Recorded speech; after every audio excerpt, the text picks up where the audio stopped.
When I stopped at the grocery store to buy a cake before visiting my daughter-in-law's family, the cashier suddenly took my hand and whispered something shocking. I slipped out the back door and hid to watch. Just 5 minutes later, I saw my son's mother-in-law doing something that froze me to the bone. Sometimes life doesn't give you a warning. It changes everything in the blink of an eye. A whisper in your ear, a cruel word, and suddenly your heart shrinks as if it were being stabbed. That day, it happened to me, on a Tuesday afternoon, while I walked through the grocery aisles with the sweet scent of fresh bread and the false shine of the waxed floor under my feet. My name is Hope.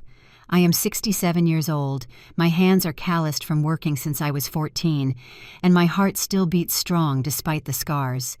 That day, like so many others, I just wanted to do something simple, buy a Boston cream pie to take to my daughter-in-law, Danielle. It was her 33-year-old birthday, and although our relationship had always been, let's say, lukewarm, I kept trying to build bridges. Because that's how I was raised, because you don't give up on family, because I believed, naively, that love eventually wins every battle. The store was half empty. My worn shoes squeaked against the floor as I pushed the cart toward the bakery section. I had chosen my best mustard-colored blouse, the one my late husband Robert gave me 15 years ago. I had carefully styled my hair, gathering my grays into a low bun. I wanted to look presentable. I wanted my son, Matt, to be proud of his mother. How naive I was. I picked out the nicest cake I could afford, $38.50. It wasn't cheap on my pension of $420 a month, but a mother's love isn't measured in money, is it? Or at least that's what I thought then. I carefully placed it in the cart, imagining my grandchildren's smiles when they saw it. Alex, who is 7, and Sophia, who is 4. My loves, my reasons for getting up every morning. I arrived at the checkout, where Kevin always helped me. A skinny guy about 25 years old, with tattoos on his arms and a kind smile. I had known him for 2 years. He always helped me bag groceries, asked about my health, and called me Miss Hope with genuine affection. That kind of kindness is rare today, but when I put the cake on the conveyor belt, Kevin didn't smile. He looked at me with a strange, nervous, and uncomfortable expression. His eyes darted to the sides, as if checking that no one was watching us. He scanned the cake's barcode with trembling hands. "That will be $38.50, Miss Hope," he said in a low voice. I took out my old faux leather wallet, the one peeling at the corners, and carefully counted out the bills. Just as I was handing him the money, Kevin leaned forward. His hand brushed mine. It wasn't an accidental brush. It was deliberate, urgent. "Ma'am, I'm sorry to butt in where I don't belong," he whispered, so softly I almost didn't hear him. "But about 20 minutes ago, your daughter-in-law's mother, Mrs. Olivia, was here." My heart skipped a strange beat. Olivia, Danielle's mother, that woman who always treated me with a fake smile, one of those that doesn't reach the eyes. She called me "dear mother-in-law" in a tone that sounded more like mockery than affection. "What happened?" I asked, feeling my mouth go dry. Kevin swallowed. His look was one of genuine concern. "She bought the exact same cake you just bought, the Boston cream pie." He paused, as if he didn't want to continue. "She was talking on the phone, pretty loudly. She said something that, well, I don't know if I should tell you." "Tell me." My voice came out firmer than I felt. She said, "Don't let the old woman even dare to show up empty-handed. But even so, when she gets there with her cheap little cake, you know what to do, honey. You turn it down in front of everyone. Let her see who the mother-in-law is that really matters." The world stopped. The fluorescent lights of the grocery store seemed to become brighter, more aggressive. The sound of the other registers turned into a distant hum. I felt the blood rush to my cheeks, a mixture of shame, rage, and something worse, confirmation. That awful feeling that something I had already quietly suspected was turning out to be true. "Are you sure?" I whispered, even though I knew Kevin had no reason to lie to me. "Yes, ma'am. I'm so sorry. I thought you should know. What they're planning to do to you isn't right." I nodded slowly. I took my bagged cake and my change with hands that were now trembling. Kevin held my gaze with compassion. "Thank you, son," I managed to say. "Truly, thank you." I walked away from that checkout as if on autopilot. My legs moved on their own while my mind tried to process what I had just heard. A trap. They were setting a trap to humiliate me, to make me look ridiculous in front of my own family. But I wasn't a fool. Instead of going straight to the main parking lot, I walked toward the back exit of the grocery store. There is a small loading area where few people pass. From there, you can see the main entrance perfectly without being seen. I hid behind a dumpster, feeling my heart pound hard against my chest. 5 minutes. That was all it took for me to see the truth with my own eyes. A silver SUV parked right in front. I recognized that SUV.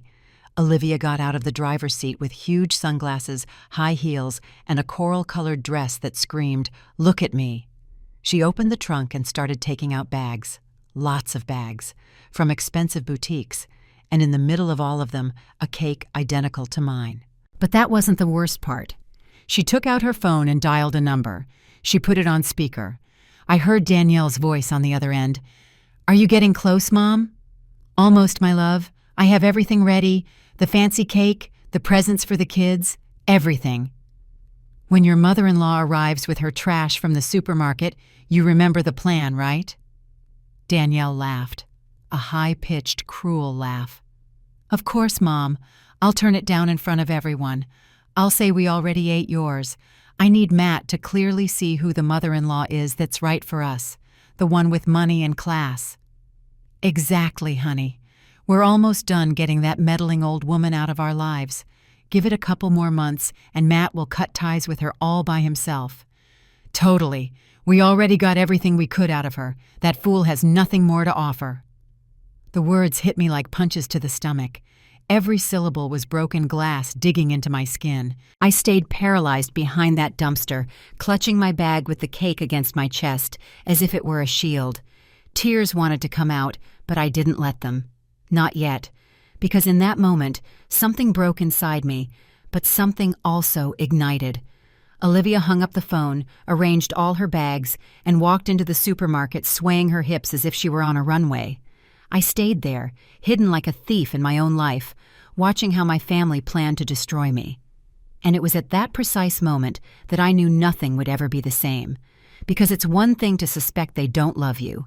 It's another, very different thing to hear with your own ears how they plan to erase you from history. But they didn't know who they were messing with. And I was just beginning to wake up. If this story is stirring something inside you, stay until the end, because what comes next will take your breath away. And if you think someone else needs to hear this, share this story. Like and subscribe to keep following me on these life stories that hurt, but also heal. I remained hidden behind that dumpster for nearly 15 minutes more, not because I was afraid, but because I needed to think. I needed to understand the full extent of the betrayal I had just uncovered. The afternoon sun hit the back of my neck. I felt the sweat running down my back, soaking my mustard-colored blouse, but I didn't move. I observed every detail, every movement, as if I were watching a horror movie where I was the protagonist. Olivia returned from the grocery store carrying more bags. This woman didn't stop. Boxes of fancy chocolates, bottles of wine that I recognized because I once saw their prices, and almost fainted. $85 each. Metallic balloons with the numbers 33 shining under the sun. A bouquet of flowers so big she could barely hold it. Everything was a show, a damn spectacle staged to humiliate me. She carefully arranged everything in her SUV as if they were jewels. Then she took out her phone again. This time, she didn't put it on speaker, but I was close enough to hear fragments. "Yes, honey, I'm on my way. Everything went perfectly. No, relax. That woman doesn't suspect a thing. Ha! Of course she's going to show up with her miserable little gift. When she sees everything I'm bringing, she'll look like what she is, an old woman with no resources." Every word was pure poison. But what came next was worse, much worse. Olivia kept talking while checking her reflection in the SUV's window, adjusting her hair dyed a blonde that screamed, "Cheap salon," trying to look expensive. "Matt is already convinced that you deserve everything, Danielle. You told him that your mom is going to put up the $150,000 for the down payment on the new house, right?" "Perfect. Let him believe that. By the time he realizes I don't have that money, the house will already be in your name only, and he won't be able to do anything." My blood ran cold. $150,000. A house. My son. My Matt, the boy I carried in my arms for months when he had that terrible fever at 2 years old. The same one whose college tuition I paid by selling my land in Oklahoma. That land my father left me, valued at $350,000, which was my only backup for old age. And now, it turned out that these two vipers were using my own money, my own sacrifice, to build a future where I had no place. Olivia continued talking, increasingly animated, as if narrating the perfect plan from a movie. We've already gotten it into his head that his mother is old-fashioned, that she doesn't understand the needs of a modern family. In 2 months, when he signs the deed, you convince him that they no longer need her in their lives. That old woman is going to end up alone in her little house, with no grandchildren, with nothing. I couldn't hold back anymore. I took out my cell phone with trembling hands. I'm not a tech expert, but my grandchildren had taught me to record audio. I pressed the record button just as Olivia continued her monologue of malice. Besides, Danielle, think about it. Your mother-in-law already gave everything she could give. The $80,000 you took from her 6 months ago with that urgent medical expenses story was the final blow. That fool didn't even ask what the money was for. She just signed the promissory note, and that was it. Now she's broke, with no resources. She's no longer useful to us. $80,000. That amount echoed in my head like a scream. 6 months ago, Danielle had called me crying. She told me that Alex, my oldest grandson, needed an urgent operation, that the insurance wouldn't cover it, that they needed $80,000, or my grandson could lose the sight in one eye. I cried with her. I trembled with fear for my grandson, and without thinking twice, I took out all the money I had saved. Money I had put together over 3 years working as a seamstress from home, mending pants until my fingers hurt. Money that was for my medicine, for an emergency. I gave it all to them. And Alex never had any operation because he was never sick. The recording was still running on my phone. Olivia was laughing now, a laugh that made my stomach turn. Matt is so easy to manipulate, my daughter. You just have to cry a little, tell him your mother is your only ally, and he takes your side. Men are like that, weak, especially when they have a pretty wife who knows how to handle them. And what if the old woman gets difficult? I heard Danielle's voice on the other end, now with a worried tone. Difficult. Olivia let out a burst of laughter. That woman has been a doormat her whole life. She's not going to change now. Besides, what can she do? Cry to her son? Matt is already on our side. Sue us? She doesn't even have money for a lawyer. She's alone, old, and washed up. We already won, my love. The conversation ended. Olivia got into her SUV and drove toward my son's house. To the party where I was supposed to arrive in an hour, knowing nothing. To be humiliated as the main course of the entertainment. I stayed there, with my phone still recording, with my $38.50 cake in my hand, and with a brutal clarity in my heart. For 67 years, I had been good, obedient, and sacrificial. I had swallowed contempt, kept silent when I should have spoken, and given everything without asking for anything in return. Because that's how I was taught. Because I believed that was the right way to love. But in that moment, watching that silver SUV full of lies and falsehood drive away, I made a decision. I was not going to be their doormat anymore. I was not going to arrive at that party as the silly old woman they expected to humiliate. I was going to go, yes, but not as the submissive hope they knew. I was going to go with this recording on my phone, with the truth in my hands, and with something they never imagined I had. The determination of a woman who has nothing left to lose. I put my cell phone in my purse. I took a deep breath.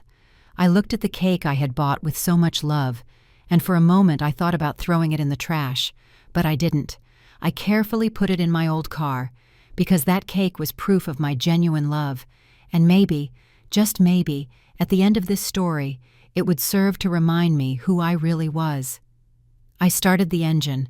My hands no longer trembled, because the war had just begun, and they had no idea that the submissive old woman had just awakened. I drove toward my son's house with a knot in my stomach. The route I normally took with excitement now felt like walking toward the gallows.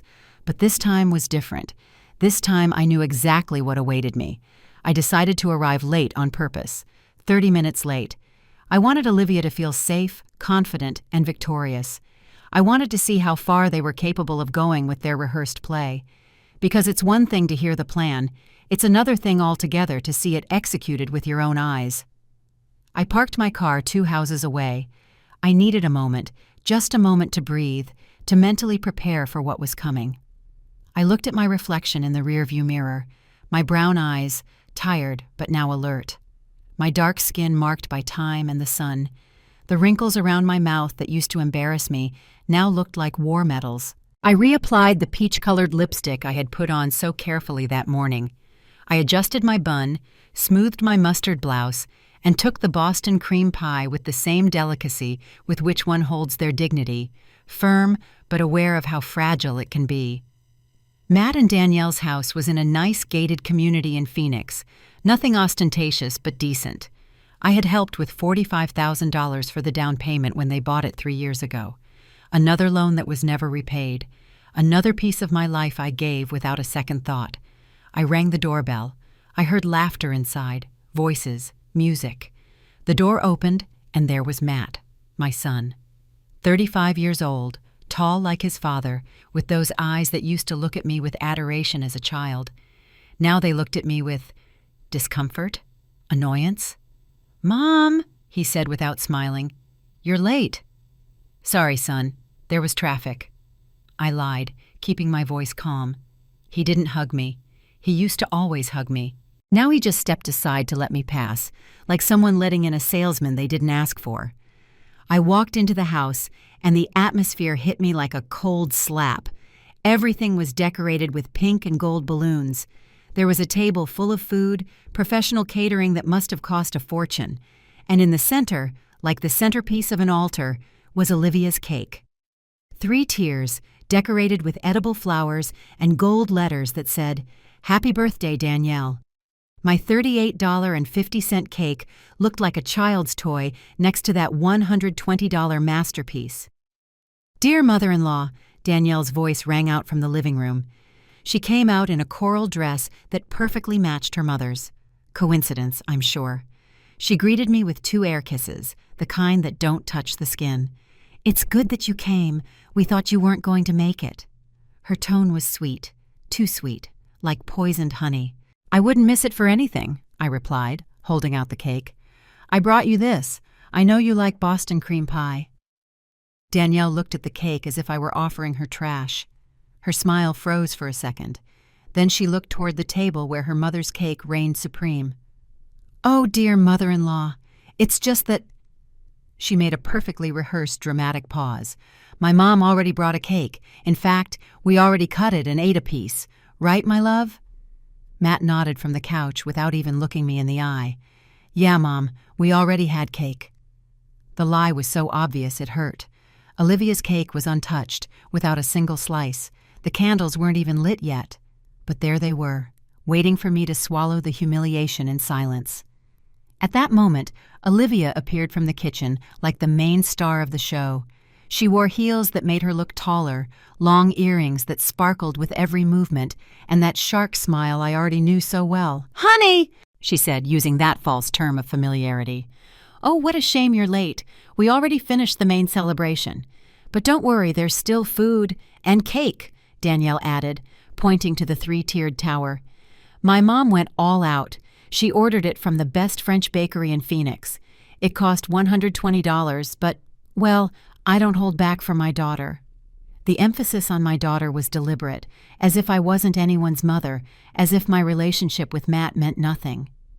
"It's beautiful," I said, still holding my cake like a shield. "But I brought this anyway. I thought we could have 2. The kids always want more dessert." Danielle exchanged a glance with her mother, a knowing look that said, "Here comes the part we rehearsed." "It's just that we don't want the children to eat too much sugar, dear mother-in-law," Danielle said with that condescending tone they use to talk to confused seniors. "Besides, my mom's cake is made with gourmet, organic ingredients, no preservatives, not like the ones from the grocery store that are full of chemicals." There it was, the humiliation served on a silver platter. I looked around. My grandchildren were playing in the backyard, oblivious to the emotional massacre taking place. Some of Danielle's aunts and uncles were there, looking at me with curiosity.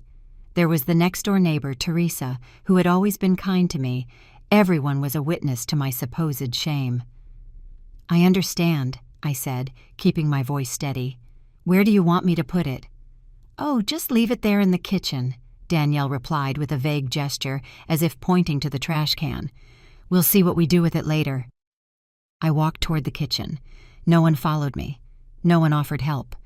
I put my cake on the kitchen counter, next to the dirty dishes, exactly where they wanted it, relegated, forgotten, insignificant. When I returned to the living room, the party continued as if I were invisible. Olivia was sitting in the best armchair, surrounded by my grandchildren, showing them the expensive gifts she had brought. A $95 video game for Alex, a $75 designer doll for Sophia. "Look what Grandma Olivia brought you," Danielle was saying, using that title that twisted my soul. "Say thank you to Grandma Olivia." The children screamed excitedly, and I, the blood grandmother, the one who had held them when they were babies, the one who sang them lullabies, stood by the doorway, holding onto the frame because my legs were shaking. Matt finally approached me. For a second, I thought he was going to hug me to ask if I was okay. But instead, he said in a low voice, "Mom, why do you always have to make things awkward? You knew Olivia was going to bring a cake. Why did you bring another one?" I stood there looking at him, really looking at him, searching in his eyes for some trace of the child I had raised, of the young man who used to tell me, "Mom, you're the best in the world," of the man who once promised to take care of me when I was old. I didn't find any of that. I only saw a stranger with my son's face. "Because I'm your mother, Matt," I replied softly, "and mothers bring cake to birthdays, even when we're no longer welcome." I didn't wait for his response. I turned and walked toward the backyard, where at least I could breathe air that wasn't poisoned with lies. I sat on a bench under the wisteria tree, watching everyone celebrate inside, watching Olivia reign as the perfect matriarch, watching my place in this family being erased with every laugh, with every photo where I didn't appear. And there, in that backyard, with the sun setting and the noise of the party as background music, I clutched my cell phone inside my purse. I still had the recording. I still had the truth. And even though they didn't know it, the real party was just about to begin. The party continued inside, as if I didn't exist. I stayed on that bench in the backyard for nearly 20 minutes, observing through the windows, watching how my life had become a stage where I no longer had a starring role, or even a supporting role. But I wasn't broken. I was awake. My eyes scanned every detail of that house that I once felt was an extension of my home. And it was then that I began to notice things I had previously ignored, excused, or simply didn't want to see. I walked back into the house slowly. No one turned to look at me. Perfect. Invisibility is sometimes the best weapon. I walked toward the hallway where the family photographs hung, that hallway that once filled me with pride because it was full of memories. But now, looking at it with new eyes, the truth hit me like a punch to the gut. There were 12 photographs in total. In 8 of them, Olivia appeared with my grandchildren. Olivia hugging Alex at the park, Olivia holding Sophia at the beach, Olivia at Christmas with both children opening presents. Olivia, Olivia, Olivia. I appeared in only 2 photographs. 2. And they were at the very end of the hallway, almost in the dark corner where no one really saw them. One was from Matt's wedding 8 years ago, where I was still important. The other was from when Alex was born, where I held my grandson with tears of happiness in my eyes. Old photographs, archived memories, as if I were past history. The most recent photos, those in nice frames and prominent places, only showed Olivia as the official matriarch of this family. I kept walking. I slipped into the living room, while everyone was still focused on Olivia, telling some exaggerated anecdote that made everyone laugh. I approached the shelf where the family albums were. I picked one up that said, Memories 2024. I opened it. Page after page of Olivia. Olivia at Alex's birthday. Olivia at the holiday party. Olivia at Sophia's school festival. Olivia taking the kids to the movies. Olivia buying ice cream. Olivia, always Olivia. I looked for a photo of myself in that entire album from the last year. There wasn't a single one. It was as if I had been digitally erased from my own family's life. I closed the album with trembling hands. The rage was beginning to boil under my skin, but I contained it. It wasn't time yet. I turned around and almost bumped into Teresa, the neighbor. She was a woman in her 50s, kind, one of those who always greets you and asks how you are. "Mrs. Hope," she said softly, gently pulling me toward the kitchen. "Are you okay?" "Yes, Teresa, just observing." Teresa looked toward the living room where Olivia was still the center of attention. Then she looked at me with genuine concern. "It's not my place to say this, but I've seen things," she whispered. "I've seen how they treat you, how Mrs. Olivia is always here, and how you hardly ever visit anymore. I used to see you often. What happened?"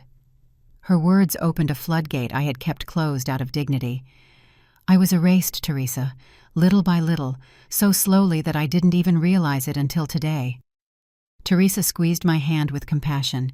Then, hesitating, she added, "Last week I heard Danielle talking to her mom in the backyard. I was watering my plants on the other side of the fence. They were saying that you had already given all your money and that now you were just getting in the way, that they needed to focus on the grandmother who really matters." Every word was a stab, but I was no longer surprised. It was confirmation of what I already knew. "Thank you for telling me, Teresa. You don't deserve this, ma'am. You are a good person." I returned to the living room just as Danielle was beginning to serve dinner. Expensive catering plates, salmon with capers, gourmet salad, sophisticated canapes. None of the things I used to cook for them. My turkey with gravy, my mashed potatoes, my pecan pies that Matt loved so much as a child. I sat down in a chair apart. Olivia occupied the head of the table as if she owned the house. Danielle sat to her right, Matt to her left. I ended up at the end, next to the aunts and uncles I barely knew. During the meal, I heard fragments of conversations that chilled my blood. "My mom is going to help us with the down payment on the new house," Danielle announced loudly, glancing at me. $150,000, because my mom truly believes in us and our future.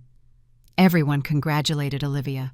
How generous, what a wonderful mother, how lucky Danielle is. I gripped my fork so tightly that my knuckles turned white because I remembered perfectly. 6 months ago, when Danielle took $80,000 from me with the lie about Alex's operation, she had told me, "Dear mother-in-law, don't tell Matt anything. He gets really stressed about money matters. This will stay between us." $80,000 that were never returned to me. $80,000 that supposedly saved my grandson's sight. $80,000 that I now understood were only the beginning of the plunder. "And the new house?" one of the uncles asked. "Have you chosen it yet?" "Yes," Matt replied, animated for the first time that night. "It's incredible. 3 bedrooms, a large yard, in a very safe gated community. It costs $850,000, but with Olivia's down payment, we can pay it off in 15 years.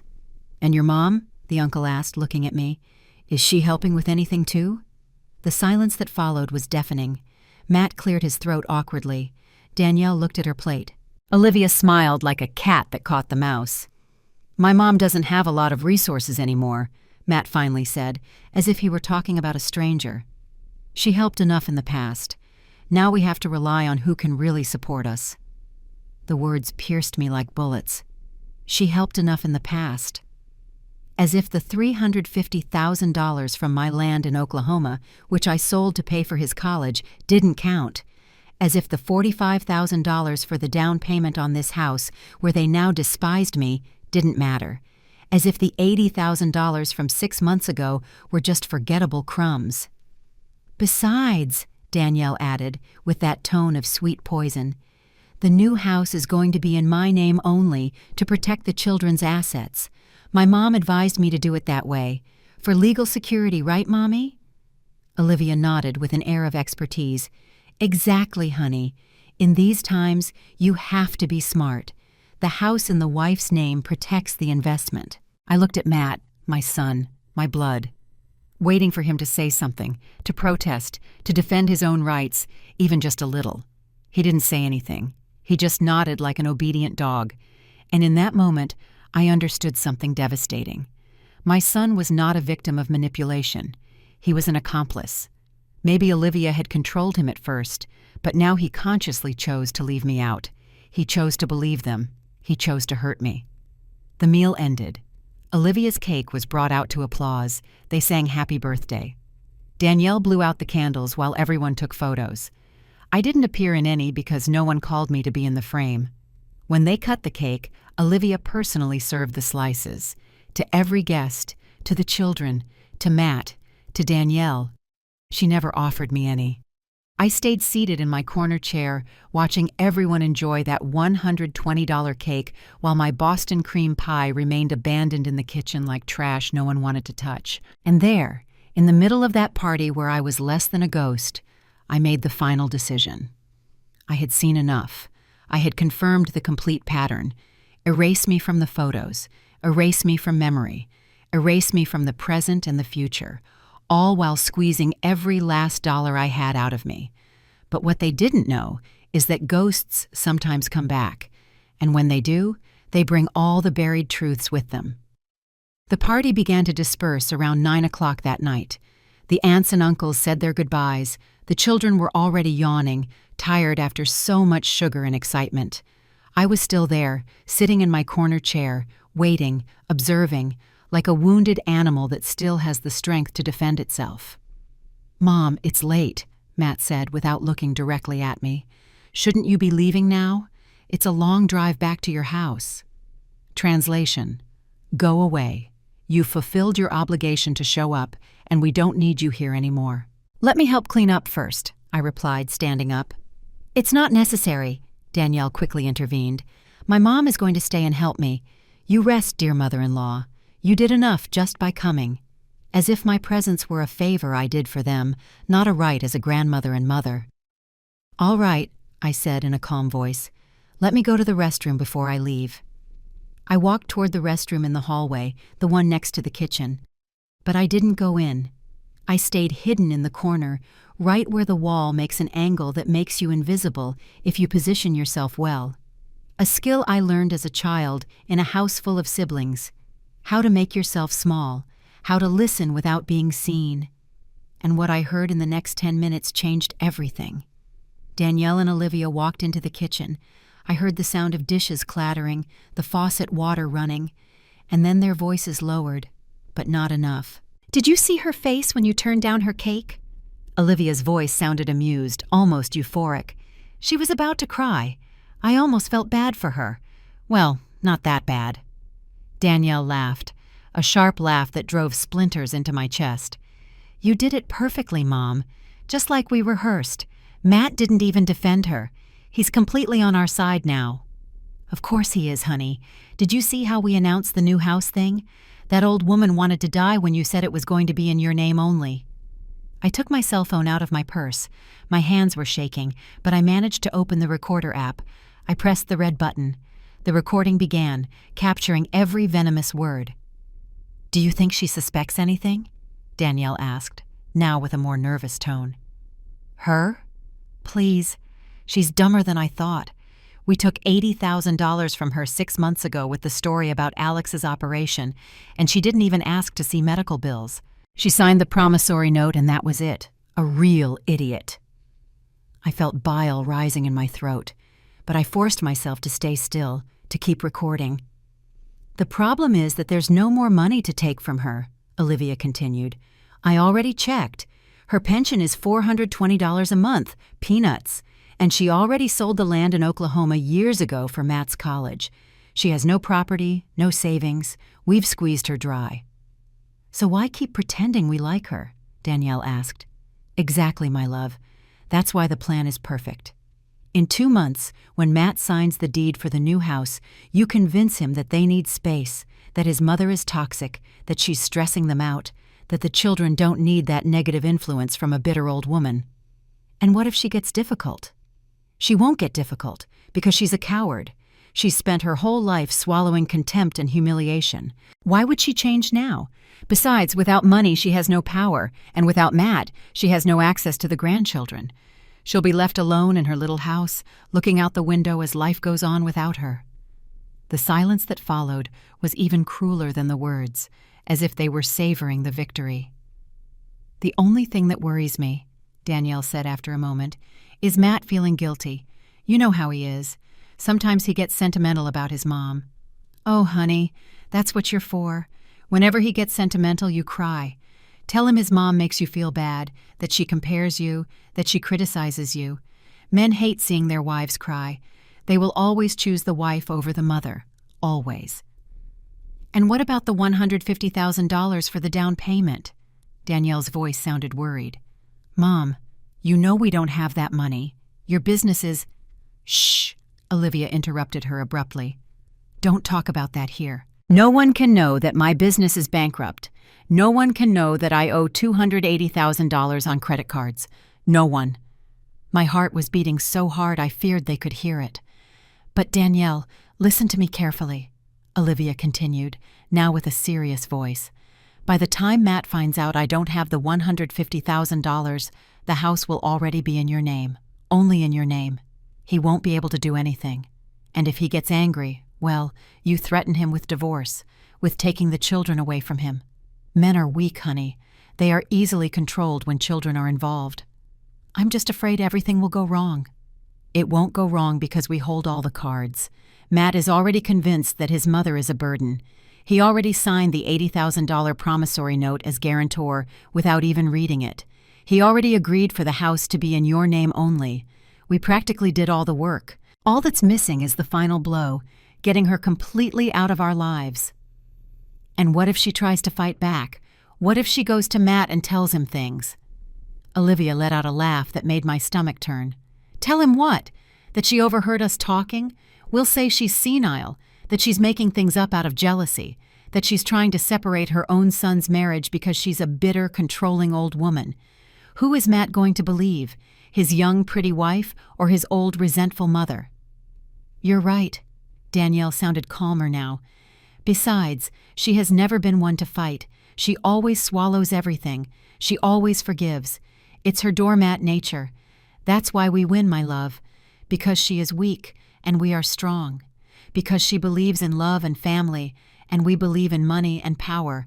And in this world, money always wins." I heard glasses clinking.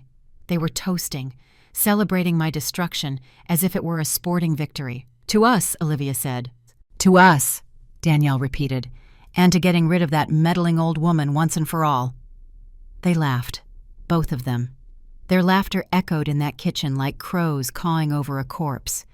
I was still there, hidden in my corner, with the phone recording every syllable, every laugh, every wicked plan. Tears ran silently down my cheeks, but they were no longer tears of sadness. They were tears of rage, of indignation, of a brutal awakening. I waited for them to leave the kitchen. They walked toward the living room, still laughing, completely unaware that they had been overheard, unaware that they had just given me exactly what I needed. I went into the restroom for real. I closed the door and looked at my reflection in the mirror. My face was red, my eyes swollen, my lipstick smeared. But there was also something new in those eyes, something that hadn't been there in years. Determination. I washed my face with cold water. I touched up my makeup as best I could. I put my phone with the recording deep into my purse, as if it were the most valuable treasure in the world, and in a way, it was. I left the restroom with firm steps. Danielle and Olivia were in the living room, sitting like queens on their throne of lies. "I'm leaving now," I announced in a clear voice. "Have a good trip, dear mother-in-law," Danielle said, without even getting up.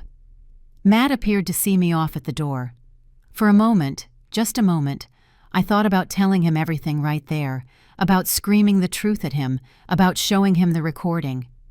But I didn't, because I understood something fundamental. My son needed to hit rock bottom before he would wake up. He needed to see for himself who the women he had chosen over his own mother really were. "Goodbye, son," I said, looking him in the eyes. "Sleep well."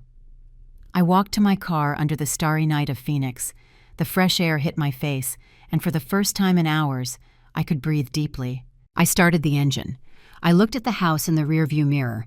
The lights were still on. The laughter was still sounding. But the war was just beginning. And this time, the old doormat had weapons they never imagined. I didn't drive straight home that night. I couldn't. My hands were shaking so much that I had to park at a convenience store 3 blocks from Matt's house.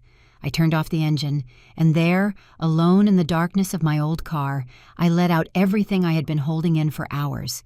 I cried. I cried as I hadn't since I buried my husband Robert 8 years ago.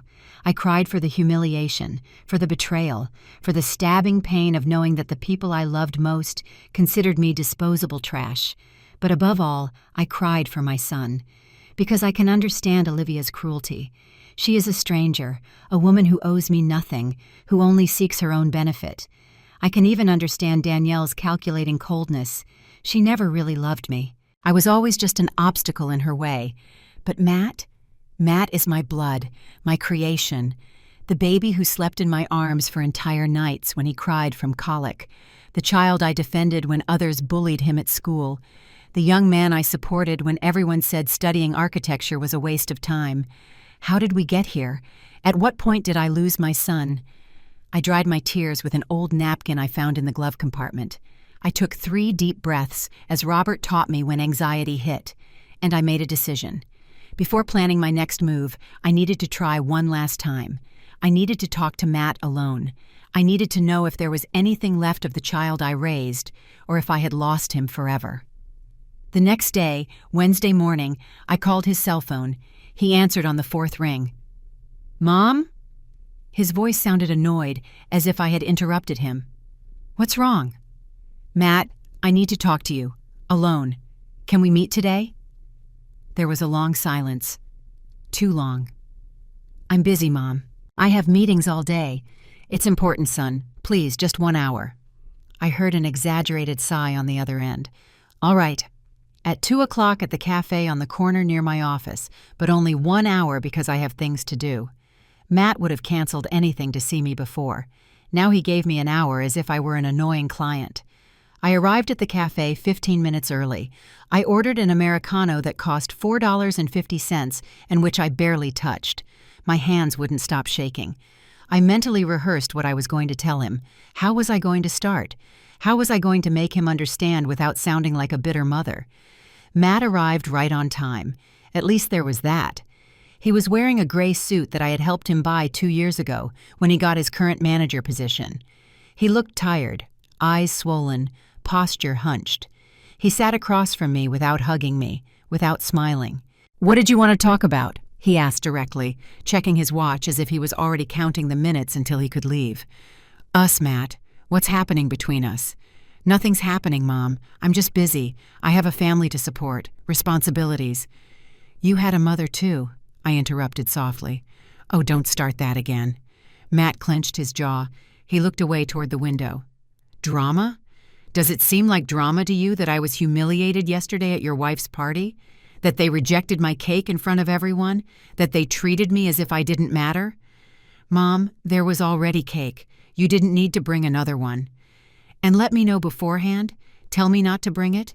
Defend me when they made me feel like trash?" "You're overreacting. Danielle didn't mean to offend you. It's just that, well, Olivia's cake was more appropriate." The word appropriate hurt more than a slap. "Appropriate?" I repeated, feeling my voice break. "Is my love not appropriate, Matt? Are my 67 years of life not appropriate? Is everything I've done for you not appropriate?" "There you go again." Matt raised his voice, attracting the attention of other tables. "Always throwing what you've done for me in my face, always reminding me of your sacrifices. You know what, Mom? That was your obligation. You were my mother. It was your duty to raise me, educate me, give me what I needed." The words came out of his mouth like spat poison.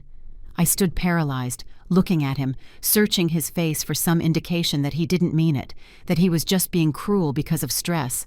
But his eyes were cold, determined. "My obligation?" I whispered. "Matt, I sold the land your grandfather left me, the only asset I had.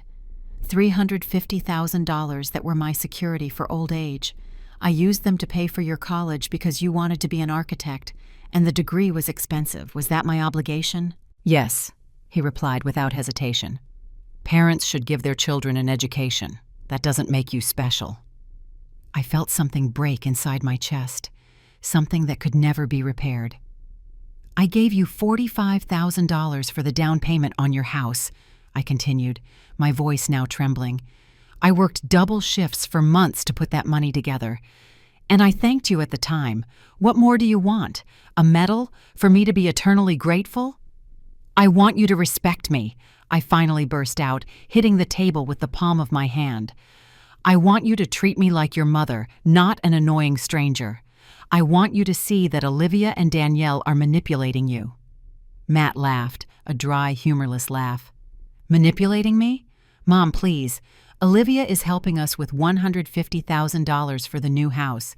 She is actually present for my children.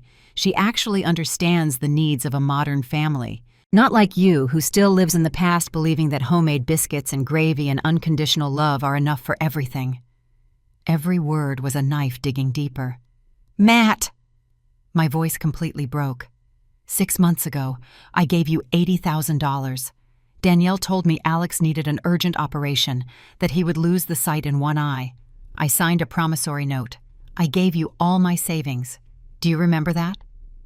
Matt blinked. For the first time in the conversation, I saw a flicker of discomfort in his eyes. So? I told you we were going to pay you back. But Alex never had any operation, did he? The silence that followed gave me the answer. Mom, we needed that money for other things. House expenses. Danielle was going to explain, but you never asked. You just gave the money, and that was it. Because you told me my grandson was in danger. How was I not going to give the money? Tears were now running freely down my face. Are you telling me you lied to me? That you used your son, my grandson, to take money from me? It's not as simple as you put it. Yes, it is, I screamed, no longer caring who heard us. You lied to me, you used me, and you allowed it. Worse yet, you signed as guarantor on that promissory note. You are also part of this. Matt stood up abruptly from the table. His face was red, his fists clenched.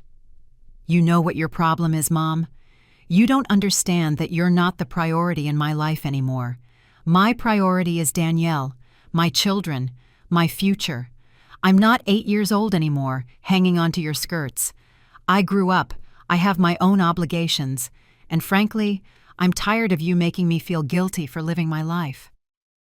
I never asked you to make me your priority, I replied through sobs. I only asked you not to erase me, not to treat me like trash, not to allow your wife and your mother-in-law to humiliate me. No one humiliated you. You're being dramatic, victimizing yourself as always. As always? Matt, this is the first time in my life I'm telling you how I feel. I always swallowed everything. I always agreed with you. I always put your needs before mine. And this is how you repay me?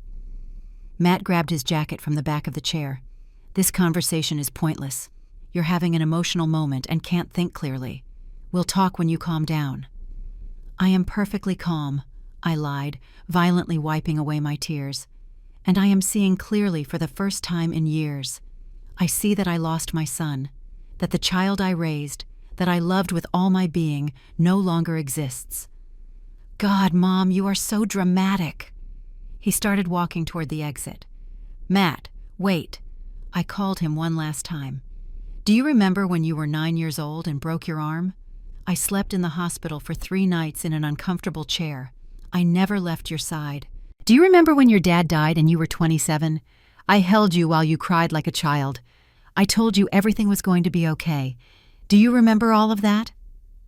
Matt stopped at the door. He didn't turn to look at me, but he stood still. Because I remember it, son. And I haven't thrown it in your face.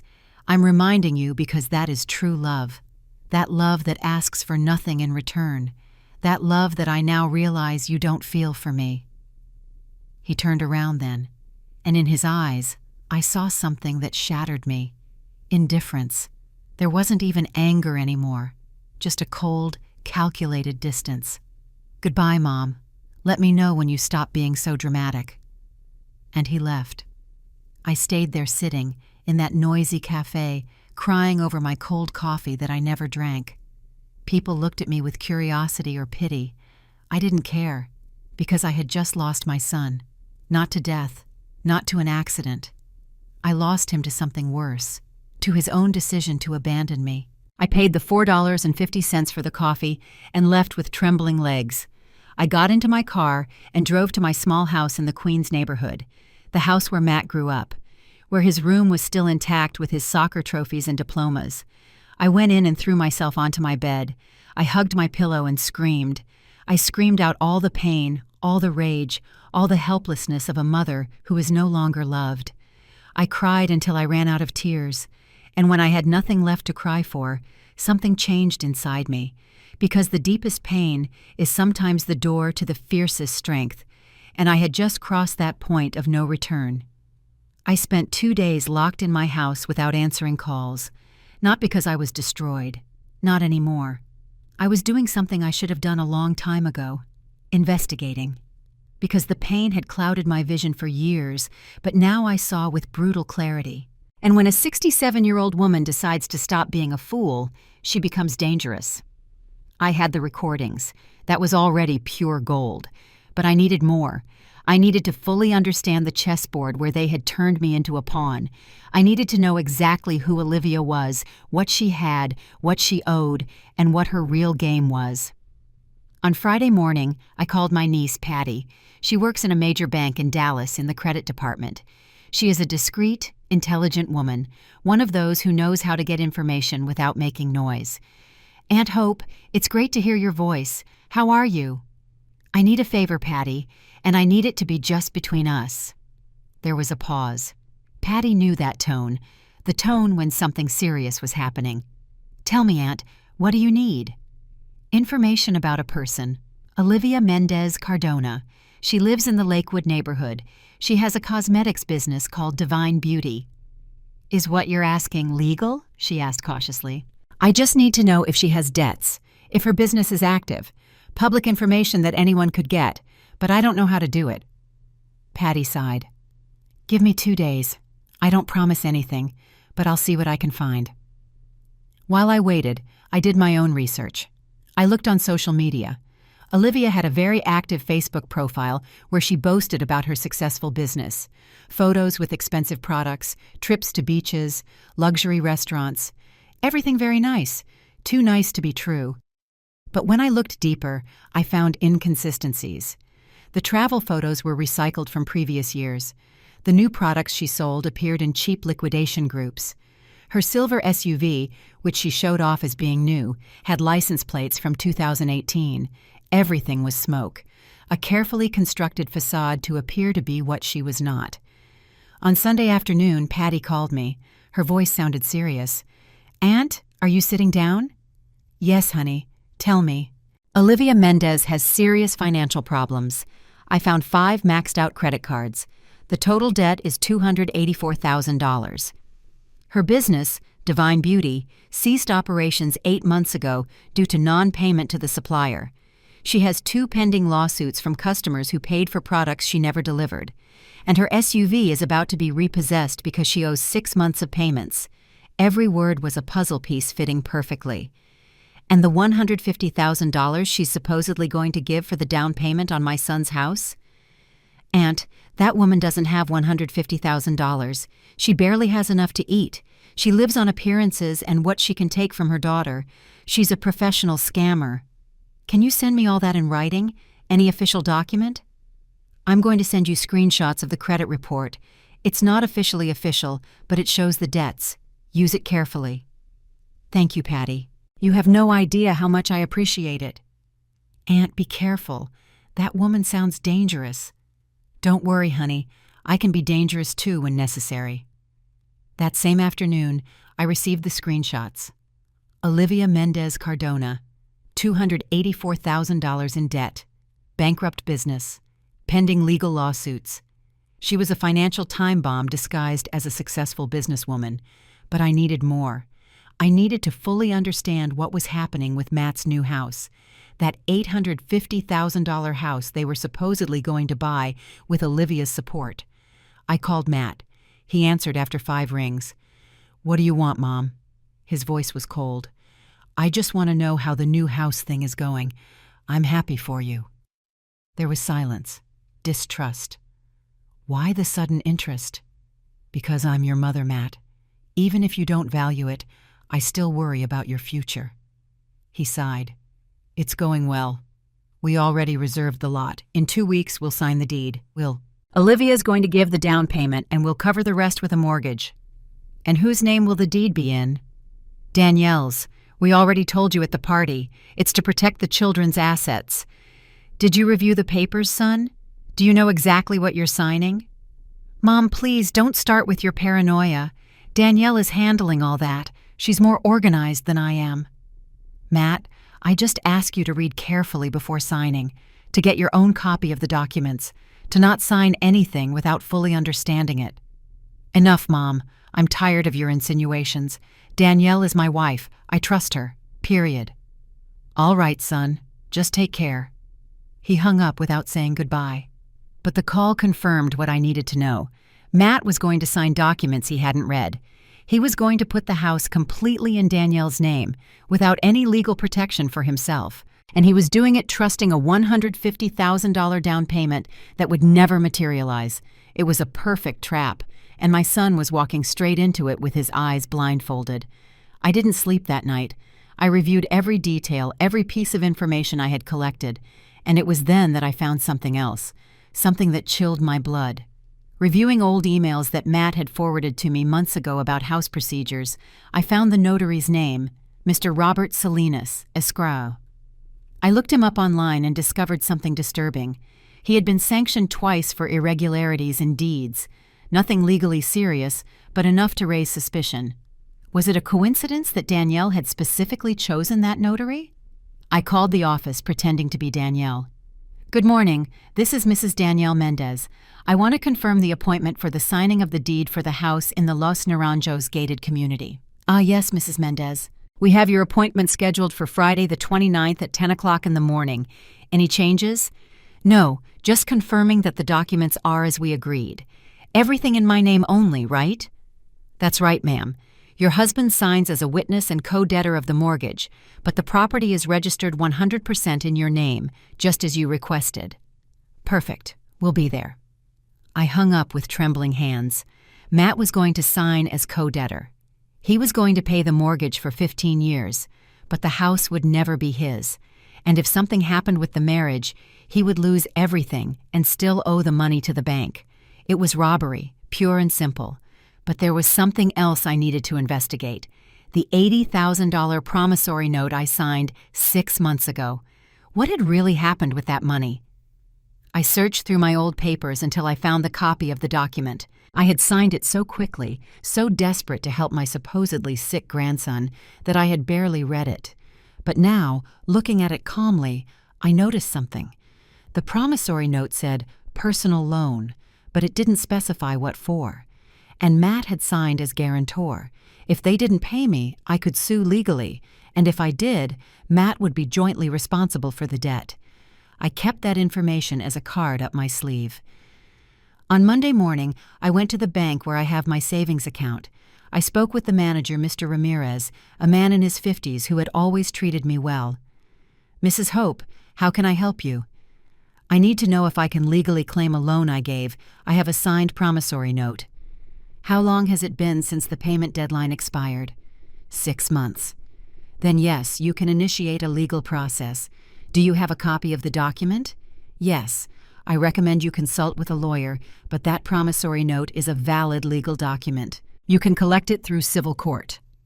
I left the bank with a small but significant smile, because every piece of information was an arrow in my quiver, and I was preparing the complete arsenal. I had the recordings where they confessed their plans. I had the proof of Olivia's debts. I had the $80,000 promissory note. I had knowledge of the legal trap they were preparing for Matt. And now I only needed one more thing: an ally. Someone from the inside to help me expose all of this in the most devastating way possible. On Tuesday afternoon, while having coffee in my kitchen at home, I received a call from an unknown number. Normally I don't answer, but something told me to do it. "Mrs. Hope?" The voice on the other end sounded young, female, and nervous. "Yes. Who is calling?" "It's Marina Mendez, Danielle's sister." My heart stopped. Why would my daughter-in-law's sister be calling me? "Marina, Is everything all right? I need to talk to you in person. It's important, very important. There was urgency in her voice, but also fear. What is it about? I can't say it over the phone. Can we meet? Today? Please, ma'am. Believe me, I wouldn't call you if it wasn't necessary. Something in her tone made me trust her. Or maybe it was that I no longer had anything to lose. All right. Where? Do you know the corner cafe downtown? The one across from the cathedral? Yes, I know it. In an hour, I'll be there. I arrived 15 minutes early, as always. The cafe was half full of tourists and students. I sat at a table in the back, away from the windows, where we could talk privately. Marina arrived on time. I recognized her immediately, even though I had only seen her 2 or 3 times at family gatherings. She was young, 26 years old, thin, with brown hair pulled back in a ponytail. She was wearing jeans and a simple olive green blouse. Nothing like her sister Danielle's ostentatious style. She sat across from me with nervous movements. Her eyes were red, as if she had cried recently. "Thank you for coming, Mrs. Hope," she said in a low voice. "Tell me what's going on, Marina." She looked around, checking that no one was listening to us. Then she leaned forward. "I know what my mom and sister are doing to you, and it's not right. I can't keep quiet anymore." I felt my skin crawl. "What exactly do you know?" Marina took a deep breath, as if preparing to jump off a cliff. "I know they took $80,000 from you with a lie. I know they are planning to isolate you from your son and grandchildren. I know my mom doesn't have the $150,000 she promised for the house down payment. And I know they did all of this before, to me." Those last words hit me like a punch. "To you?" Marina nodded, her eyes filled with tears. 3 years ago, I was married to a wonderful man. His name was Frank. We had a small but profitable clothing store. We earned well. We were happy. But my mom started to get involved. She told Frank that I needed more, that he should give me a better life. She convinced him to take out a loan to expand the business, $195,000. She paused to wipe her tears with a napkin. My mom said she was going to manage the money, that she had business experience. Frank trusted her. I trusted her. She was my mother. How could I not trust her? "What happened to the money?" I asked, although I already guessed the answer. "She spent it, all of it, on paying her debts, on pretending to have a lifestyle she didn't have, on gifts for Danielle. When we tried to get it back, she told us the business had failed, that we had lost everything. But I investigated. There was never any expansion. She never invested in anything. She just stole." "And Frank?" Marina completely broke down. She sobbed, covering her face with her hands. "He couldn't handle the pressure of the debt, the stress, the constant fights because my mom made us feel guilty. She said we were bad managers, that we were failures. Frank fell into a depression, and I didn't know how to help him. We divorced a year ago. We lost the store. He moved to Boston, and I was left with the debts and a broken heart." I took her hand across the table. This girl was another victim of the same monster that was now devouring me. "I am so sorry, Marina. And the worst part is that my sister Danielle knew everything. She helped my mom. She learned from her, and now they are doing the exact same thing to your son, Matt. The same strategy, the same steps, as if they had a manual on how to destroy families." "Why are you telling me this now? Why are you taking this risk?" Marina looked me straight in the eyes. There was determination in that young gaze. "Because I saw how they treated you at the party. I was there, in the kitchen, and I heard everything they said afterward. I heard how they mocked you, and I saw myself 3 years ago, keeping quiet when I should have spoken, letting them destroy my marriage without fighting." She angrily wiped her tears. "I'm not going to let them do the same thing to another person. No more. I can't live with that guilt anymore. Besides, Mrs. Hope, you were always kind to me. The few times I saw you, you treated me with affection. You asked me how I was. No one else in that family does that, not even my own mother." I felt an immediate connection with this broken but brave young woman. "What do you propose we do?" "I have proof," Marina said, pulling a USB drive out of her purse. "Here are the documents for the loan my mom stole from us. There are the WhatsApp messages where she and Danielle planned how to manipulate Frank. There are the bank statements that show the money was never invested in any business. Everything. I took the USB drive as if it were the most valuable treasure in the world. And what do you want in return? Justice, she replied in a firm voice. I want my mom to pay for what she did.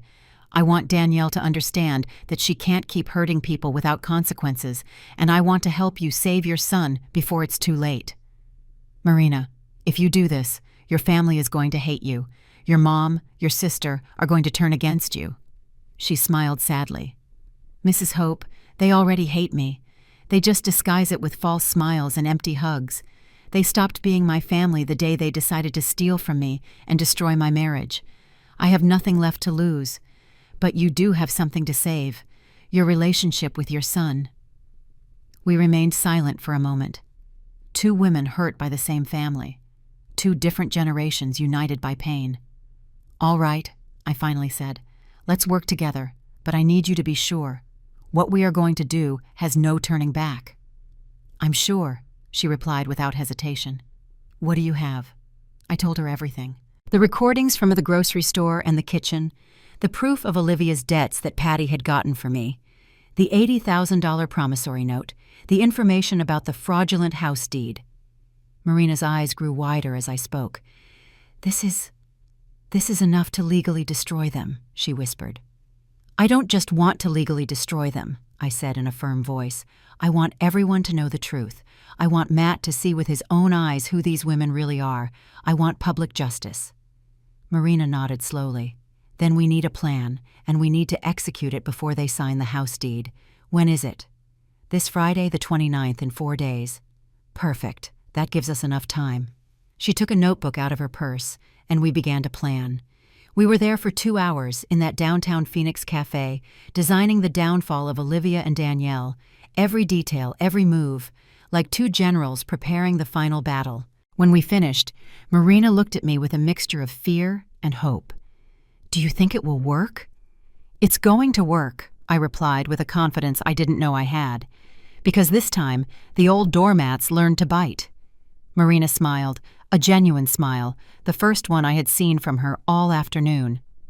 My mom always says that older women are easy to manipulate because they are weak and sentimental.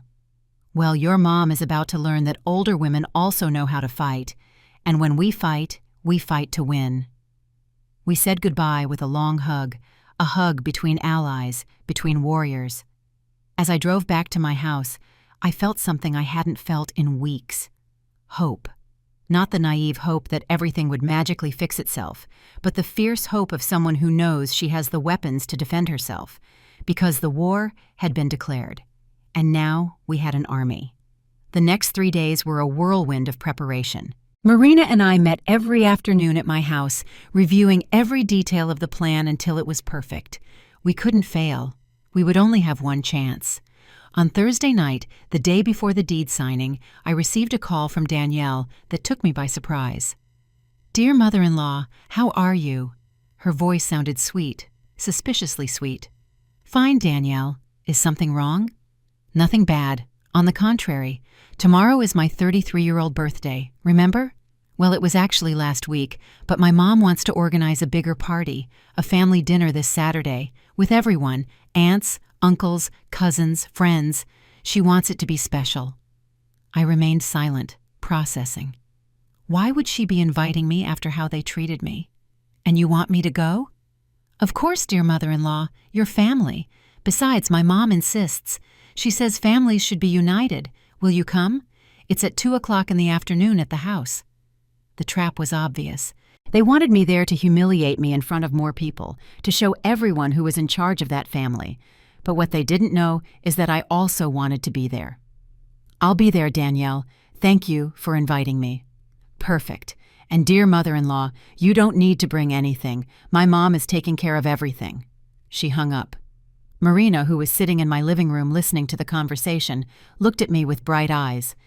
It's perfect, Mrs. Hope. Better than we planned. They are going to have witnesses. Lots of witnesses.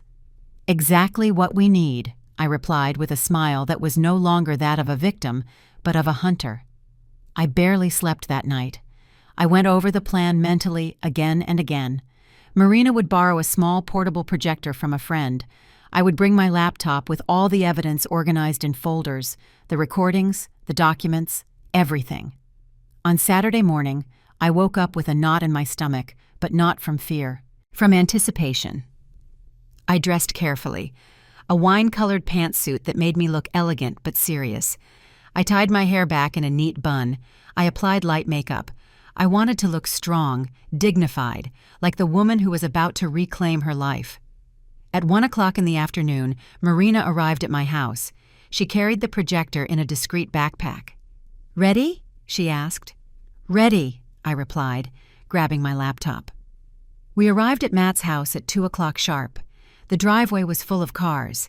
I recognized several. All of Danielle's extended family was there. Aunts, uncles, cousins, even some neighbors. The door was open. We walked in together.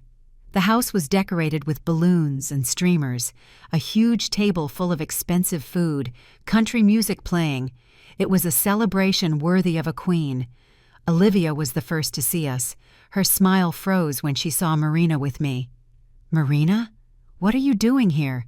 We didn't invite you." "I invited her," I lied quickly. "I thought it would be nice for the whole family to be together." Danielle appeared from the kitchen. Her face paled when she saw her sister. "Marina, what?" "I came to celebrate you, sister," Marina said, with a sweet smile that hid daggers. "Can't I come to your party?" Matt approached, confused. The guests started noticing the tension. "Mom, what's going on?" "Nothing, son. Your cousin Marina came to keep me company. Is there a problem with that?" Olivia exchanged glances with Danielle. I could see the wheels turning in their heads. They wanted to kick us out, but couldn't do it in front of everyone without looking bad. "Of course there's no problem," Danielle finally said with a fake smile. "Come in, there's food for everyone." The party continued, but the tension was palpable. Olivia watched us from afar. Marina and I sat in a corner, waiting for the perfect moment. After an hour of forced eating and conversation, the time for the toast arrived. Olivia stood up in the middle of the living room, glass in hand, asking for attention. "Family, friends, thank you for being here celebrating my daughter Danielle. But today, we are not only celebrating her birthday, we are also celebrating something bigger, the future of this beautiful family." Everyone was silent, attentive. As many of you know, my daughter and my son-in-law Matt are buying a new house, a beautiful house where my grandchildren will grow up happy. And I, as a mother who loves her daughter, am going to contribute $150,000 to make that dream come true. Applause, congratulations. Olivia was shining under the spotlight. "Because that's what good mothers do," she continued, throwing a poisoned look my way. "They support their children unconditionally, without reproach, without throwing past sacrifices in their faces." The implication was clear. Some guests looked at me with pity. It was my moment. I stood up, all eyes turned toward me. "You're right, Olivia. Good mothers support their children, and that's why I came today, to support my son Matt by showing him the truth." The silence became thick. "What are you talking about, Mom?" Matt asked, uncomfortable. "I'm talking about lies, about manipulation, about robbery." "Ma'am," Olivia raised her voice, "I will not allow you to come to my party and make a scene." "It's not your party, Olivia. It's my son's house, and I have every right to speak." Marina was already connecting the projector to the white wall of the living room. Matt looked at her, confused. "What are you two doing?" "Showing you who your mother-in-law really is," I said, opening my laptop, "and who your wife is." "Matt, get them out of here!" Danielle screamed, hysterical. "Your mom is crazy." "Let her talk," one of the uncles said. "I want to hear this." "Me too," added Teresa, the neighbor. Olivia tried to approach the projector, but Marina stepped in front of her. "You're not going to stop this, Mom. It's over." "Traitor!" Olivia yelled at her. "You are a traitor!" "No, Mom, I'm the one who got tired of your lies." I pressed play on my laptop. The first recording began to play. Olivia's voice came out of the speakers, clear as crystal. "We're almost done. In 2 months, when Matt signs the deed for the house in your name, you convince him to cut ties with his mom. We already got everything we could out of her. That old woman has nothing more to offer." The silence was deafening. All eyes turned toward Olivia. That's edited," Olivia stammered, pale. "It's a setup." "Oh, really?" I said calmly. "Let's listen to more then." I played the second recording, the one from the kitchen during the first party. "That woman is dumber than I thought. We took $80,000 from her with the story about Alex's operation, and she didn't even ask to see medical bills. A real idiot." Matt's face changed. I saw the color drain from his cheeks. "What operation?" he asked in a trembling voice. "Alex never had any operation." Danielle tried to approach him, but Matt backed away. "Honey, let me explain." "Explain what?" "That you stole $80,000 from my mother by lying about our son." I then projected the documents. Olivia's debts, $284,000, her bankrupt business, the legal lawsuits. "This is the woman who claims to have $150,000 to give you," I said aloud so everyone could hear. "A woman who owes almost $300,000, who can't even pay for her own SUV." Olivia slumped into a chair, covering her face. "And now," I continued, "thanks to my niece Marina, I'm going to show you that this isn't new. They've done it before." Marina took the floor with a trembling but firm voice. "My mom and sister stole $195,000 from me, destroyed my marriage, left me ruined, and now they are doing the same thing to Matt." She projected the documents of her case, the messages, everything. The room exploded into murmurs, shouts, and accusations. "This is defamation!" Olivia screamed. "I'm going to sue you." "Sue us," I replied with chilling calm. "I have a lawyer waiting, and I have every piece of evidence documented." Matt approached Danielle. His eyes were full of tears. "Is it true? Is all of this true?" Danielle didn't answer. She just cried. "Answer me!" Matt shouted. "This is all your fault, Matt." Danielle finally exploded. "If you earned more money, if you were more ambitious, we wouldn't have to do these things." The confession hung in the air like toxic smoke. Matt looked at her as if she were a stranger. Then he turned toward me, his eyes red, filled with shame and pain. And in that moment, I saw my son return, the real Matt. The one I had raised, the one who had been lost but was now waking up. The chaos that followed was indescribable. The living room became a cauldron of overlapping voices. Danielle's aunts and uncles shouted, demanding explanations. The cousins got up from their seats. Teresa, the neighbor, squeezed my shoulder in solidarity. But I only had eyes for my son. Matt was standing in the middle of the room, looking alternately at Danielle and Olivia, as if he were seeing them for the first time. His chest rose and fell with ragged breaths. His fists were clenched at his sides. "Matt, honey, please." Danielle tried to approach him again. "Don't touch me." My son's voice came out like a roar I had never heard from him. "Don't you dare touch me." "Son, this is a misunderstanding." Olivia tried to intervene, regaining some composure. "Your mom is manipulating everything. She's taking things out of context because she's jealous of—" "Shut up." Matt's scream made the glasses on the table tremble. "Enough with the lies!" He turned toward me. His eyes were red, but there was something in them I hadn't seen in months. Clarity. "Mom! The $80,000!" His voice broke. "Is it true? Did they take that money from you by saying Alex was sick?" I nodded in silence. "And you?" He looked at Danielle with a mixture of disgust and pain. "You made me sign that promissory note as guarantor. You told me it was for our son's medical expenses, that it was urgent, and I signed without reading because I trusted you, because you are my wife." "We needed the money for other things, Matt," Danielle replied, now with a defensive tone. "The house, the children, the expenses." "Other things?" Matt interrupted her. "You lied to her about our son's health. You used Alex as an excuse to steal from my mother." One of Danielle's uncles, a burly man named Robert, stood up. "Olivia, is the debt thing true? The $284,000? Olivia tried to maintain composure, but her mask was cracking. "Robert, they are temporary problems. All businesses go through difficult patches." "Your business closed 8 months ago," Marina shouted. "You don't have a job. You live by scamming your own family. You don't have the right to speak." Olivia turned toward her younger daughter with venom in her eyes. You and your failed husband lost your money because you were incompetent. No! Marina took a step forward, trembling but firm. You stole from us, and now the whole family knows it. You can no longer hide behind lies. And the $150,000 you promised for the down payment? I said, projecting the last document onto the wall. Here is your bank statement, Olivia. Marina got it legally. You have $234 in your account. That's all. The murmuring of the guests turned into a roar. Danielle's cousin, a woman named Sophie, stood up, furious.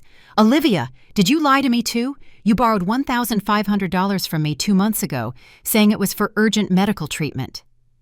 And me $800 to repair your SUV, added another cousin. Like dominoes falling, more people began to confess the loans Olivia had never repaid. $500 here, $1,200 there. The woman had built an empire of lies supported by the good faith of her family. Olivia stood up from the armchair, trying to regain some dignity. This is a plot. Marina and this old resentful woman teamed up to destroy me because you speak the truth, I interrupted her with a firm voice. Yes, I allied with Marina, because I was tired of being the doormat you wiped your shoes on, because I was tired of seeing you destroy my son with your poison. I walked toward the center of the living room, where everyone could see me. For months I wondered what I had done wrong, why my son had abandoned me, why they treated me like trash. I blamed myself. I thought I was the one who didn't understand modern families, that I was the old-fashioned one, the one who was in the way. My voice grew stronger. But it wasn't me. It was you. I pointed at Olivia and Danielle. You with your systematic manipulation, with your calculated lies, with your perfect plan to squeeze every last dollar out of my son and then dispose of me like garbage. Matt slumped onto the sofa with his head in his hands. Mom, I don't know what to say. I approached him. I knelt in front of my son, something my 67-year-old knees protested, but I didn't care. You don't have to say anything right now, Matt. I just need you to understand something. I never stopped loving you. Never. But I did stop letting them hurt me. I treated you horribly, Matt sobbed. I said terrible things to you. I abandoned you when you needed me most. I know, son, and that hurts. It's going to hurt for a long time. But I didn't come here to destroy you. I came to save you. I took another document from my purse. Tomorrow you were going to sign the deed for a house that was going to be in Danielle's name only. You would be the co-debtor of the mortgage. That means you would pay the mortgage for 15 years. But if something happened with your marriage, you would lose everything. The house would not be yours, and you would still owe $700,000 to the bank. I handed him the papers that Marina had obtained from the notary. Matt took them with trembling hands and began to read them. His face transformed with every line. This can't be real. It's completely real, Marina intervened. I reviewed the documents with a lawyer. It was a perfect legal trap. In 5 years, when the house increased in value, my sister would divorce you. She would keep the house, which would already be worth more than $1 million, and you would be left on the street, in debt, and with nothing. Danielle finally exploded. This is all your fault, Matt, she shouted with a hysteria she could no longer control. If you were a real man, if you earned enough money, if you weren't so weak and so attached to your mother, none of this would have been necessary. The silence that followed was brutal. Matt slowly raised his head. There were no longer tears in his eyes, only a coldness I had never seen in him. Get out, he said in a low but lethal voice. What? Danielle blinked, confused. Leave. Get out of my house. Now. This is my house, too. No. Matt stood up. I paid for this house with the down payment my mom gave me, with my own monthly payments. Your name is not on any document, so you are leaving. Now. And you're taking your mother with you. You can't kick me out. I'm your wife. We have children. We have children whom I will not let grow up watching how their mother and grandmother manipulate and steal from people. Matt's voice was pure steel. Tomorrow I'm talking to a lawyer. I'm going to file for divorce, and I'm going to fight for full custody of Alex and Sophia. They won't give them to you, Danielle shrieked. Maybe not, Matt admitted. But I'm going to try, because now I understand that the real danger to my children wasn't poverty, it was you two. Olivia attempted one last desperate move. Matt, think about the children. You can't destroy a family over a misunderstanding. Misunderstanding? Matt looked at her with contempt. I have audio recordings where you admit everything. I have documents that prove every lie. There is no misunderstanding. There is only truth. He turned toward the guests. This party is over. Please, everyone leave. People began to leave in silence, some giving us looks of support, others simply uncomfortable at having witnessed the collapse of a family. Robert, Danielle's uncle, approached Olivia. Mom, come with me. You need to get out of here. Olivia, finally defeated, allowed her son to take her out of the house, but before crossing the door, she shot me a look of pure hatred. This isn't over, old woman. For me, it is over, I replied calmly. You are just a closed chapter. Danielle grabbed her purse, crying hysterically. Matt, please. Go, Danielle. I'll send your things to your mother's house tomorrow. For now, just go. Danielle slammed the door, making the walls tremble. Marina, Matt, and I were left alone in that shattered living room, deflated balloons on the floor, untouched food on the tables, the projector still on, showing the last document on the wall. Matt sank back onto the sofa. I sat beside him. Marina stood discreetly, giving us space. Mom, Matt's voice was broken. Will you ever be able to forgive me? I didn't answer immediately. I let the question hang in the air, because some wounds are not healed with a simple, I forgive you, but they can begin to heal with the truth. I looked at my son for a long moment. His face was ravaged, swollen from crying, marked by shame.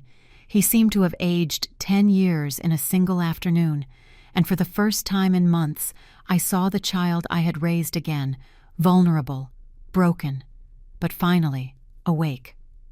Forgive you? I repeated his question softly. Matt, forgiveness is not something that is given as an instant gift. It's a long road, and a painful one. I know, Mom, I know. He covered his face with his hands. I was an idiot, a terrible son. I treated you like trash. I chose to believe them instead of trusting you. How could I have been so blind? Because you wanted to believe, I said softly. Because when you love, you want to trust, and they use that love as a weapon. Marina approached timidly. Mrs. Hope, I should go. You two need to talk. No, I said firmly. You are also a part of this. Stay. Matt raised his head and looked at Marina, really looked at her, for the first time. Thank you, he said in a broken voice. Thank you for having the courage to speak up. I don't know what would have happened if you two hadn't intervened. I do know, I replied. Tomorrow you would have signed those papers. In 5 years, Danielle would have left you with nothing, and I would have ended my days alone, without my son, without my grandchildren, wondering where I went wrong. Silence filled the room. Then Matt spoke, his voice barely a whisper. What do I do now, Mom? I have 2 children. I have a destroyed marriage. I have debts. And I'm so afraid I've lost you forever. I got up from the sofa. My knees protested, but I ignored them. I walked toward the window, looking out at the street where some guests were still saying goodbye, murmuring among themselves about the scandal they had just witnessed. Matt, I didn't come here to destroy your life. I came to save you. But saving you doesn't mean everything goes back to how it was before. I can't be that mother who swallows everything and forgives instantly. I turned to look at him directly. I need you to understand something. The damage you did to me is real. The words you said to me are not erased. The contempt I felt does not disappear with an apology. I understand, Matt said, tears running down his face. I understand, and I don't expect you to forgive me tomorrow or next month. I just need to know if there's any chance that someday— Yes, I interrupted him. There is a chance, but it will require work, on your part, a lot of work.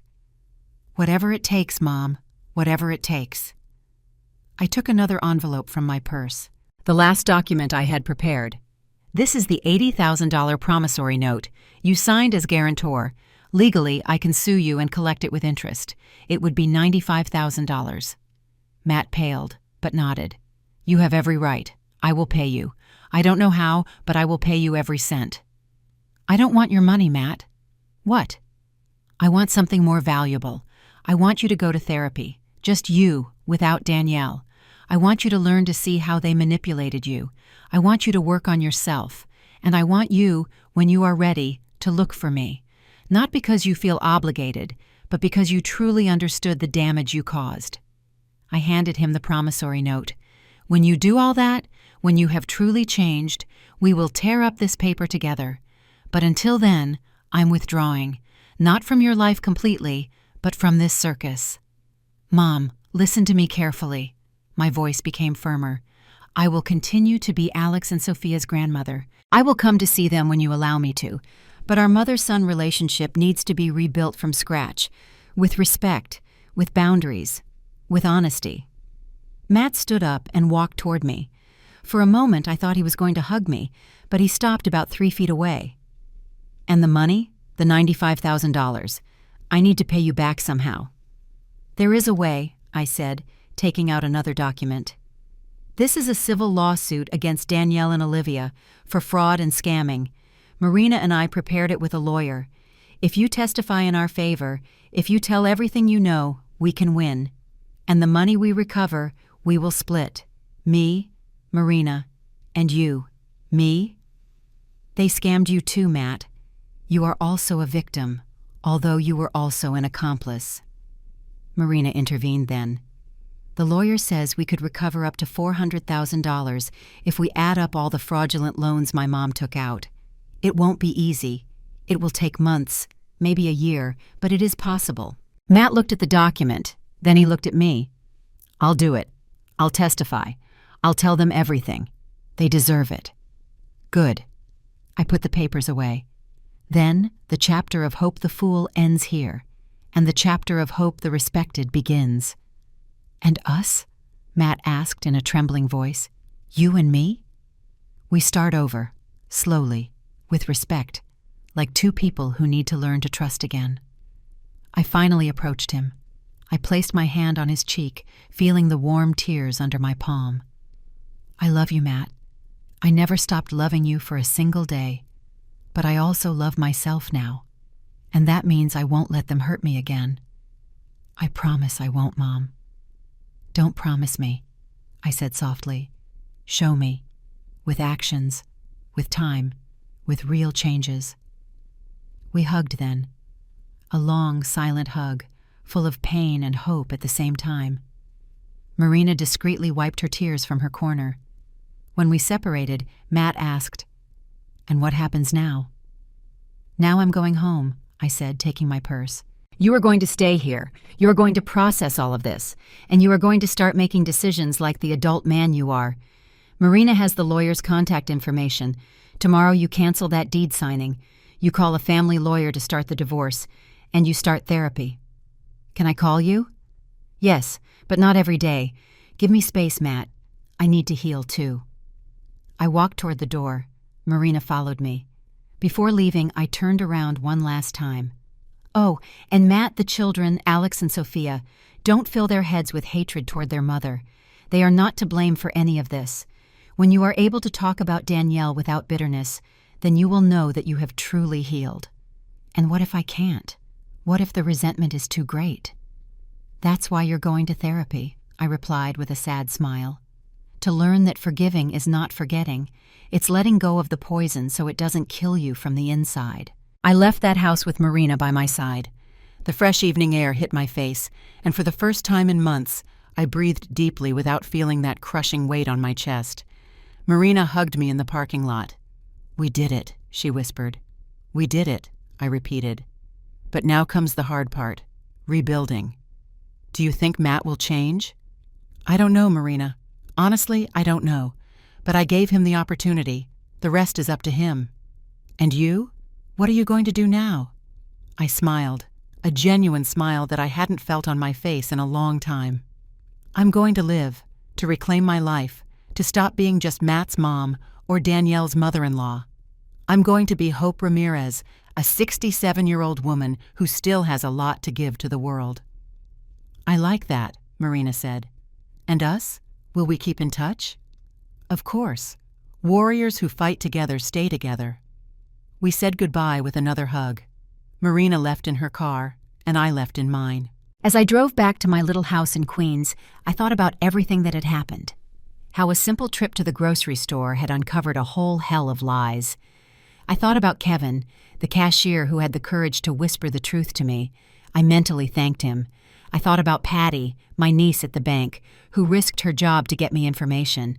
I thought about Marina, who had the courage to betray her own family to do the right thing. And I thought about myself, the Hope of a month ago, who swallowed everything, and the Hope of now, who had learned that self-love is not selfishness, it's survival. Because sometimes the most revolutionary act a woman can do is simply refuse to be walked all over. And that day, I had started my revolution. 3 months later, on a Tuesday morning, I was in my kitchen preparing dough for biscuits. The radio was playing an old Frank Sinatra song that reminded me of Robert. The sun streamed through the window, illuminating the pots of basil and mint that I had started cultivating. The house smelled like spices and cornmeal, like a real home. My phone rang. It was Marina. "Mrs. Hope, did you check your email yet?" "No, honey, I'm making biscuits. What's wrong?" "The lawyer sent the documents. The lawsuit proceeded. The judge ruled in our favor. Olivia has to pay $320,000 divided among all the affected parties." My legs gave out. I sat down on the kitchen chair, wiping my dough-covered hands on my apron.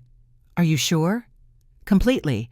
Of course, she doesn't have the money now, but the judge ordered the repossession of her SUV and assets. Over time, we will recover something. Not everything, but something." It wasn't the full $80,000 they had stolen from me. Maybe I would recover $45,000 or $5,000 with luck. But it wasn't the money that mattered. It was the justice. It was that a judge, someone impartial, had said, "These women are wrong. These women stole." "Thank you, Marina. Thank you for everything." "No, ma'am, thank you, for teaching me that it's never too late to defend yourself." After hanging up, I sat looking at my wrinkled, dough-stained hands. These hands that had worked for 67 years, that had carried my son, that had mended clothes, that had signed that promissory note with blind trust. These hands that now knew how to defend themselves. The doorbell rang, pulling me out of my thoughts. I wiped my hands and went to open it. It was Matt. I saw him once a week now, always on Tuesday mornings. It was part of his therapy, establishing routines, creating new habits.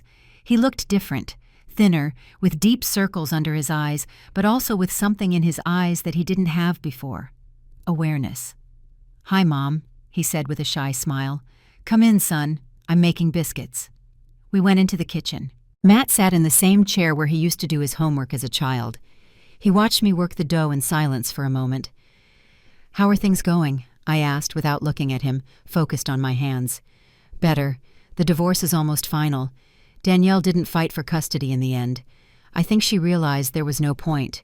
The kids are with me from Monday to Friday, and with her on weekends." "And how are Alex and Sophia?" "Confused. Sad sometimes. But the child psychologist says it's normal, that they will adapt over time." I nodded. It wasn't my place to intervene in how he managed his children. Not anymore. That was his responsibility now. "And therapy?" "Tough. Very tough." Matt ran his hand through his hair. "The therapist makes me see things I don't want to see. How I was an accomplice. How I chose the comfort of believing them instead of using my judgment. How I treated you." His voice broke slightly on those last words. "It's part of the process," I said softly. "It hurts to see our own mistakes, but it's necessary. Mom, I want you to know that I understand if you can never fully forgive me. I understand that I broke something between us that might never be completely repaired." I put down the dough and washed my hands. I sat across from him at the table. I looked him straight in the eyes. "Matt, forgiveness is not an event. It's a process. Every week you come here and you show me with actions that you are changing, that's a step. Every time you respect my boundaries, that's another step. I can't tell you I've forgiven everything, because that would be a lie. But I can tell you that I'm walking in that direction. Is that enough? For now, yes. Matt nodded. He took an envelope out of his jacket.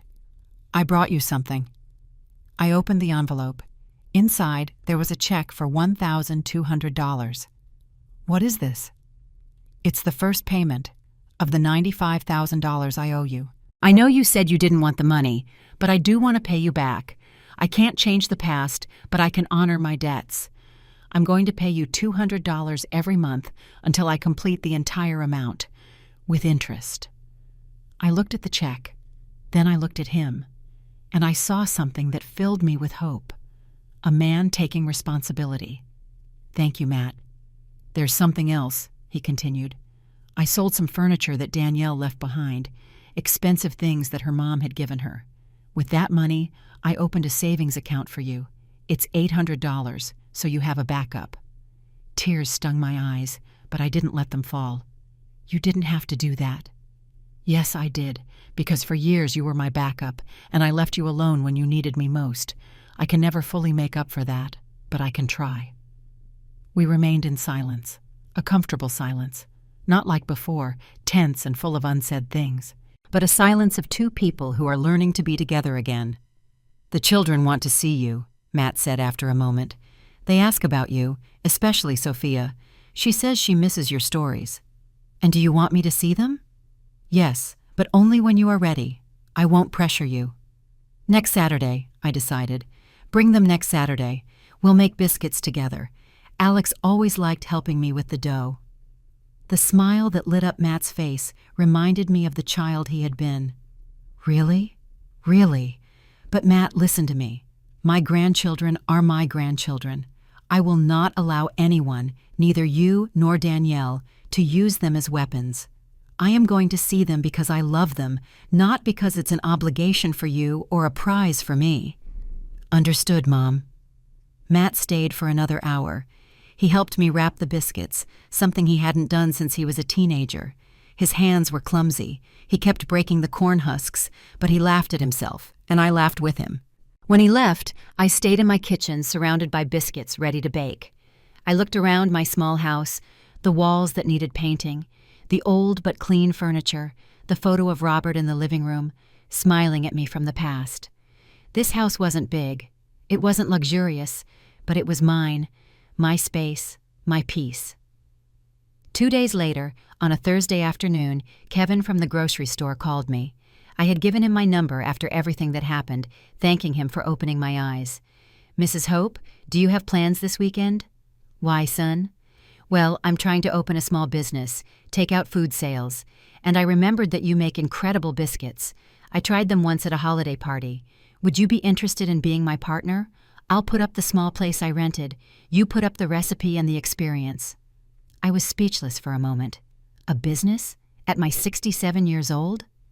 Kevin, I don't know anything about business. But you know how to cook. And I know about sales. We could be a good team. Nothing big at first, just weekends. We'll see how it goes. I thought about the $1,200 Matt had given me, the $800 in the savings account, the money I would eventually recover from the lawsuit. I thought about my life, how I had always spent it serving others, working for others, giving to others. What if, for once, I did something for myself? Give me a week to think about it, I finally said, and if I accept, we'll make a formal contract, no verbal promises. Perfect. That's how I like it, ma'am. Protecting your interests. When I hung up, I looked at myself in the hallway mirror.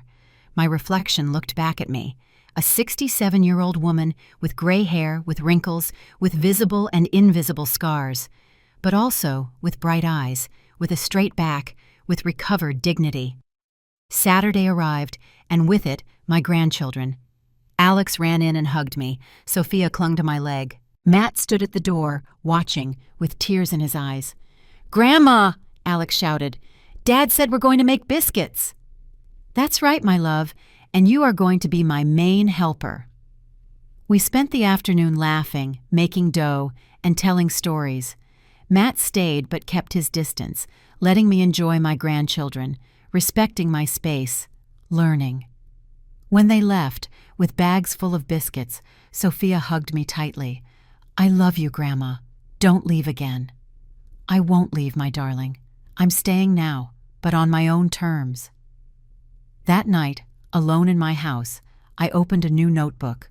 On the first page I wrote, "Hope Ramirez, Southern Comfort Biscuits Project. Partner, 50%. Initial investment, $1,500. Then, on the next page, I wrote something more important. At 67 years old, I learned that true love is not sacrificing yourself until you disappear. It is loving from integrity. It is giving without losing yourself. It is forgiving without forgetting. It is being a grandmother without being a doormat. It is being a mother without being a martyr. I learned that it is never too late to reclaim your life. To say enough is enough. To defend yourself. To shine.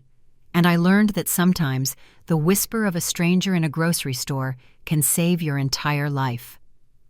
I closed the notebook and put it away in my nightstand. The next day, a new chapter would begin, one where I was the protagonist of my own story. Because the true wealth was never in the money I gave, nor in the sacrifices I made. It was always in the courage to refuse to be less than I deserve, and that no one could ever take away from me. If this story touched something inside your heart, if it made you reflect on your own boundaries, on your own worth, leave me a comment. Tell me, where are you watching us from? What part of this story resonated most with you? Like this if you think someone else needs to hear this. And subscribe to keep following me in these life stories that hurt, that teach, but above all, that heal. Because in the end, we all deserve to be the protagonists of our own lives. It is never too late to start over. It is never too late to reclaim your dignity. I'll see you in the next story. And remember, the respect you give yourself determines the respect you receive from the world.